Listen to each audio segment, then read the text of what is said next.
Sir என்ன ஒருத்தன் கேட்டான் சார், சக்கரை பொங்கலுக்கு ரசம் ஊத்தி சாப்பிட்டுருக்கியான்னு கேட்டான் சார். அப்படி அவன் என்ன கேட்டான், உனக்கு வயசு என்னன்னா 50 ஆச்சுன்னு. 50 வயசுல இழந்துட்டியே ஐயா அப்படின்னா. அவன் சொல்றத பார்த்தா எனக்கு ஆடாடா அந்த ரசத்துல சக்கரை பொங்கலை போட்டு அந்த சக்கரை பொங்கல் முழுக ரசத்தை ஊத்தி என்னமோ கடல்ல கப்பல் போற மாதிரி அதை முழுக அது அப்படியே நெய்ப்பதமா கரைச்சி அது உள்ள இறங்குறப்ப ஆடாடா சக்கரை பொங்கலோட இனிப்பு ரசத்துல இறங்கி ரசத்தோட காரம் சக்கரை பொங்கல்ல இறங்கி ஆடாடாடாடாடான். இப்படி சொல்லும் போதே எனக்கு வாயில எச்சி ஊறிடுச்சு. உடனே வீட்டுல போய் ராத்திரி நிகழ்ச்சி முடிச்சுட்டு வீட்டுக்கு போறேன். என் மனைவி தூங்குனாங்க.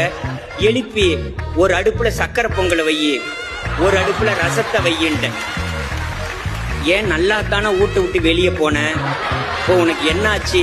1 மணிக்கு வந்து ரசம் வையி சக்கரை பொங்க வையுங்கிற, ஏன் இப்படி வீட்டுல பொங்க வைக்கிற 1 மணிக்கு? அப்ப நான் இல்ல வையின்னு, நான் வெங்காயம் அரிஞ்சு கொடுக்குறேன், பூண்டு அரிஞ்சு கொடுக்குறேன். அதை வச்சுட்டு கரைச்சி சார் வாய்க்கு கொண்டு போகல சார், மூக்குக்கு கூட கொண்டு போக முடியல சார். அதை அப்படியே வச்சுட்டு அவங்கிட்ட போய் நீ ஏன் அப்படி சொன்னேன்னு கூட நான் கேட்கல, அது ஏன்டா என்ன பார்த்து சொன்னான்னு. அவன் சொன்னான், நீ சாப்பிடுற அழக பார்த்தேன், நீ எதை வேணுமானாலும் சாப்பிடுவேன்னு எனக்கு தோணுச்சுன்னா. சார் இன்னைக்கு நான் சொல்றேன் சார், என் சகோதரி கல்யாணம்னு சொன்னீங்கல்ல, மனசு வந்து சொல்றேம்மா, இந்த சக்கரை பொங்கலுக்கு ரசம் ஊற்றி சாப்பிட்டா நல்லா இருக்கும்னு சொன்னவனும், கல்யாணம் பண்ணு நல்லா இருப்பேன்னு சொன்னவனும் 2 பேரும் ஒண்ணுதான் சார்.